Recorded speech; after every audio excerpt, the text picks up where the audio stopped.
The city of Ketchum has had an indoor mask ordinance in place since September of 2021, but now many residents and business owners are noticing that not all are complying with the law. The issue was brought up in a recent city council meeting. Katia Stepovic caught up with some council members. So Katia, what is the latest with that?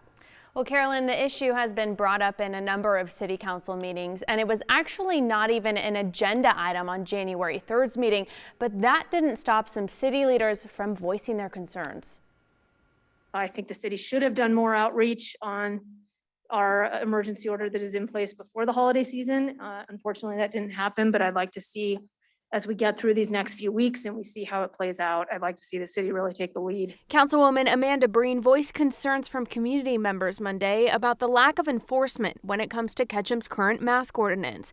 Breen got no response in return. I didn't feel that there was sufficient response from the mayor and the city. I do believe that they sent some of our community service officers to a couple of the businesses to remind them.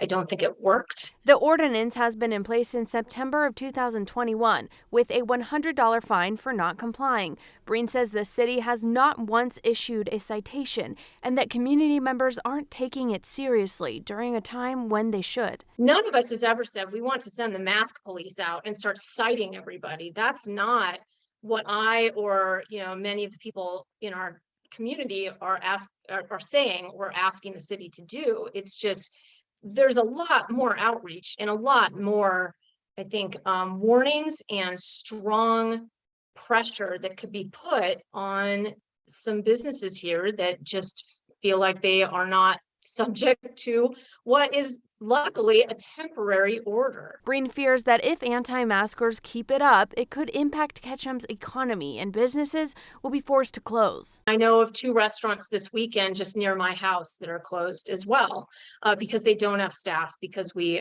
do have people testing positive and isolating. So one city council member says enforcing a mask ordinance is virtually impossible. I think it's everyone's personal responsibility, and it's a tough thing to tell people to impinge on someone's right to breathing type of thing, where it's a little bit different than a lot of different laws. He adds that many Ketchum businesses are opposed to the mask mandate because they feel it hurts their business. I believe more in the personal responsibilities of the businesses and the citizens to enforce it upon themselves rather than to have a government enforcement of that type of ordinance. But Breen fears if the businesses nor the city enforces it, who will?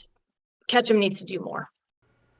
And we'll just have to see if the city does. There will be another city council meeting on January 18th.